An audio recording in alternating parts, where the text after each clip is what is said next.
pregando amor e cruz. Pecadinho e pecadão. Há quem diga que Eva cometeu apenas um pecado, e um pecado pequeno, do mesmo modo que há quem diga que pecado não se mede e que todos os pecados têm o mesmo tamanho. Há também quem entenda que se há pecado para a morte e não para a morte, pecado perdoável e pecado não perdoável, está escrito também que 6 coisas o Senhor aborrece e a 7ª o Senhor abomina, como se lê. Tudo isto nos faz compreender que há transgressões ou consequências delas, umas maiores que outras. Logo, mesmo que aos olhos humanos Eva tenha cometido um pecado, as consequências dele, multiplicadas pela quantidade inumerável de pessoas que habitarem a terra, tornou aquele pecadinho em pecadão, e até hoje cresce. Ele se fez pecado não era uma acusação de Deus contra Jesus Cristo, como se lhe reprovasse por ter corrido tal risco de virtudes ou santidade, mas anunciava que o seu amor era tão grande que tomou sobre si a todos os pecados e enfermidades e fraquezas e vontades dos homens, como quem fica mergulhado, envolvido, coberto e irreconhecível por pecar, mas não tendo feito mal algum, o que agrava mais ainda o escândalo da cruz e o sinal do profeta Jonas. Se fez pecado, não é pecar, mas ficar tão cheio de pecados alheios como enterrado neles, sepultado ou batizado por eles. Estaria escrito logo após ele o que lhe foi verdade imperceptível e invisível. Desde a fundação do mundo, fiz-me tudo para com todos, para por todos os meios poder salvar alguns. Então, ele fez uma obra de justiça, de purificação e de santidade, quando foi achado aflito, ferido de Deus e oprimido. Fiz-me tudo para com todos, não é ser o que se fez diante de todos. Quando as Escrituras Sagradas afirmam que Deus estava em Cristo, reconciliando consigo mesmo o mundo, quer nos explicar ou mostrar que tudo quanto for ligado na terra será ligado nos céus, ou seja, os céus presencia, contempla, presta atenção e se interessa em cuidar, levar em conta. Não que haja iniquidades nos céus, mesmo pertencendo à terra, ou que nem mesmo os céus sejam puros diante de Deus, como proclamam alguns. Isto porque só leram as letras desta verdade. O céu é o trono de Deus, como está escrito. Não que Deus precise ou necessite de um trono para ser soberano e rei sobre todas as coisas. Mas nas palavras do Mestre, entendemos que se alguém lhe confessar na terra, será confessado por ele nos céus. Por equivalência, em verdade, não que carne e sangue entre para o reino e suba para o céu, onde ninguém subiu, senão o Filho do reino do amor de Deus. Palavras semelhantes foram proferidas pelos amigos de Jó quando, na ansiedade de provar que Jó não estava sendo sincero, nem temente a Deus, nem que se desviava do mal, proferiram tais contra ele, tendo-as proferido, na verdade, contra Deus, a ponto de merecerem ser mortos, caso Jó não intercedesse por eles. Quanto ao amigo de Jó, que fez estas afirmações, foi um ser estranho, um vulto, um espírito, que lhe deu espanto e tremor, e estremeceram todos os seus ossos, arrepiou até os cabelos da sua carne, quando lhe segredou que o homem não é mais justo do que Deus, que o varão não é mais puro do que o Criador, e que Deus não confia nos seus servos, e que nos anjos encontra loucura. Quem é o homem para que seja puro? E o que nasce de mulher para ser justo? Eis que ele não confia nos seus santos, nem os céus são puros aos seus olhos. Jó 4, 12 a 18, Jó 15, 14 e 15. Ninguém tem maior amor do que esse. O silêncio da ovelha muda, a sublimidade do oferecer a vida. Deus transformou o Calvário em altar do sacrifício. É lógico, racional e compreensível que o homem, por causa do amor que tem pela própria vida e pelo mundo, não alcance plenamente o amar a quem não lhe ama, bem dizer ao que lhe maldiz e orar por quem lhe maltrata e lhe persegue, muito menos admitir que quem lhe ofende não sabe o que está fazendo e, por isso, perdoar sem motivos. Mas tudo isto fala da verdade de que os pensamentos de Deus não são os nossos, nem os nossos caminhos os seus caminhos. Fica mais agudo ainda para os juízos humanos a virtude, sublimidade e o prazer de se dar a vida pelo amigo, próximo ou irmão. Deus viveu tudo isto no Calvário, por amor, não por ódio.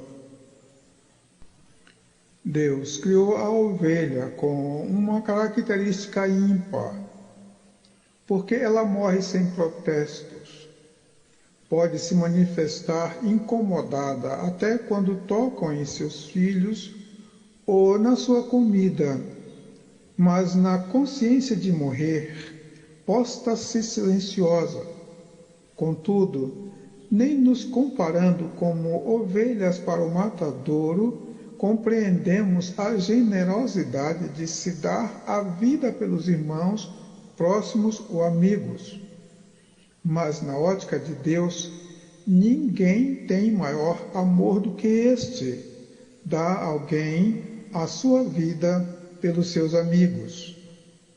Ficou esquisito para o homem o gafanhoto que perde a cabeça para sua fêmea após o acasalamento, a águia se despedindo de seu bico e a cadela limpando os seus filhos recém-nascidos. Como compreenderia o Calvário?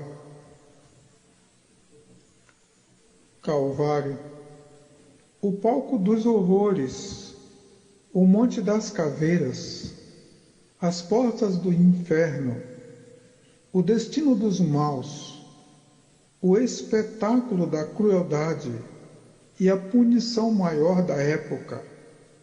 Foi o lugar do sacrifício maior e mais importante em favor da humanidade.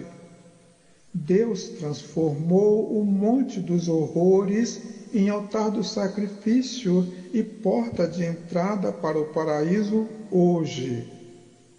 No Calvário, Deus oferecia o melhor que tem por amor aos que não têm amor por si mesmos. Não existe maior amor do que este. Hoje, comigo no paraíso. Deus se arrependeu de ter feito o homem. mergulhou num dilúvio. Se arrependeu de ter mandado o dilúvio e se mergulhou nas águas que os homens promoveram a partir de Noé.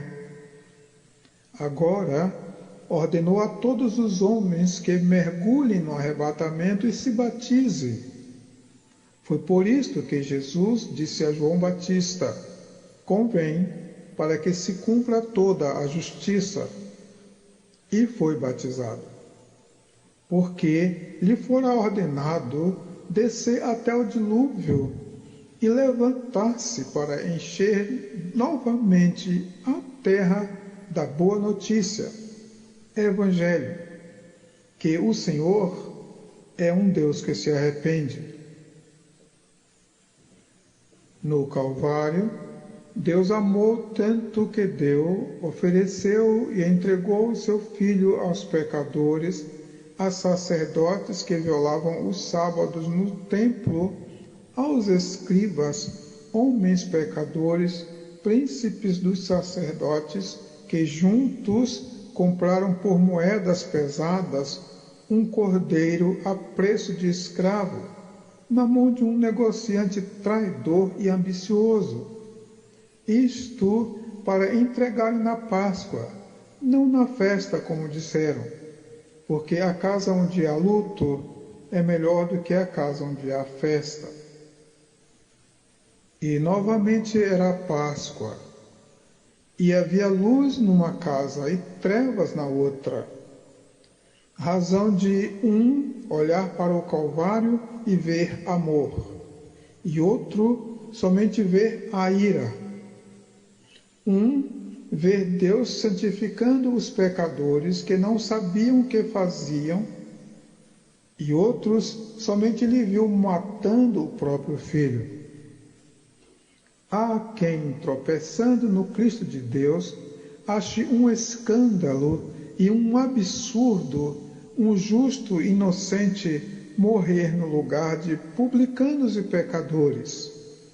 Nem se lembram que em um parto também se dá a vida pelo filho próximo ou igual, vezes por escolha voluntária e antecipada. O militar também, e o policial, o bombeiro e o socorrista oferecem todos os dias as suas vidas pelos seus irmãos, amigos e próximos, e, na sua maioria, desconhecidos. E nem assim os anticristos odiernos rasgam os olhos para entenderem que não há maior amor do que este, mesmo que o seu lugar de manifestação seja num Calvário, no Monte das Caveiras. Deus em Cristo, falando do seu maravilhoso amor para com os homens, por uma linguagem tão acessível que o mais rude dos homens pudesse compreender, mesmo contendo a mais alta filosofia de vida na terra, acima de todos os pensamentos e caminhos humanos, ele disse: assim como Moisés levantou a serpente no deserto, assim importa que o Filho do Homem seja levantado, para que todo aquele que nele crê não pereça, mas tenha a vida eterna. É maravilhoso se compreender que Deus conhece o bem e o mal e é bom. Conhece o amor e o ódio e é amor. Conhece a santidade e o pecado e é santo. Conhece a vida e a morte e é a vida eterna. É Ele que conhece o princípio e o fim. É Alfa e Ômega, primeiro e derradeiro, visível e invisível. Habita nas trevas e manifesta-se em luz. É água e pedra. Conhece o infinito de pessoas em si mesmo e é um e único. Logo, embora Jesus Cristo recebesse sobre si todos os pecados do mundo, não foi um madeiro seco que Deus pôs no fogo. Ele jamais pecou pecado seu próprio, mas o venturoso madeiro verde. Se do madeiro verde fizeram isto, o que não farão no seco? A nossa pregação. O Cristo de Deus, ferido e oprimido, esteve no Calvário rodeado de iniquidades, coberto de pecados, moído pelas transgressões do seu povo, ferido sob as fraquezas humanas, aflito de tantas doenças dos homens, sem parecer por causa de tantas aparências feias forjadas pelos sacerdotes, indignado porque os seus estavam sendo guiados por cegos e não o receberam, desprezado pelos religiosos por estar no lugar de publicanos e pecadores, ferido pelas injúrias e ofensas, pisado pelo orgulho dos que se mostravam maiores do que ele, atingido pelos dardos que viriam contra nós. Derramou a sua alma na morte, mas não pecou. Ele combateu contra o pecado até o sangue, precioso sangue. Isto foi agradável a Deus por manifestar o amor, não o ódio. Ficou escrito e provado que nas marcas deixadas pelos passos de Jesus se leu: abençoaste, Senhor, a tua terra, fizeste regressar os cativos de Jacó, perdoaste a iniquidade do teu povo, cobriste todos os seus pecados. Selá, fizeste cessar toda a tua indignação, desviaste-te do ardor da tua ira. Torna-nos a trazer, ó Deus da nossa salvação, e retira de sobre nós a tua ira. Estarás para sempre irado contra nós? Estenderás a tua ira a todas as gerações? Não tornarás a vivificar-nos para que o teu povo se alegre em ti? Mostra-nos, Senhor, a tua misericórdia e concede-nos a tua salvação. Escutarei o que Deus, o Senhor, disser, porque falará de paz ao seu povo e aos seus santos, contanto que não voltem à loucura. Certamente a salvação está perto daqueles que o temem, para que a glória habite em nossa terra.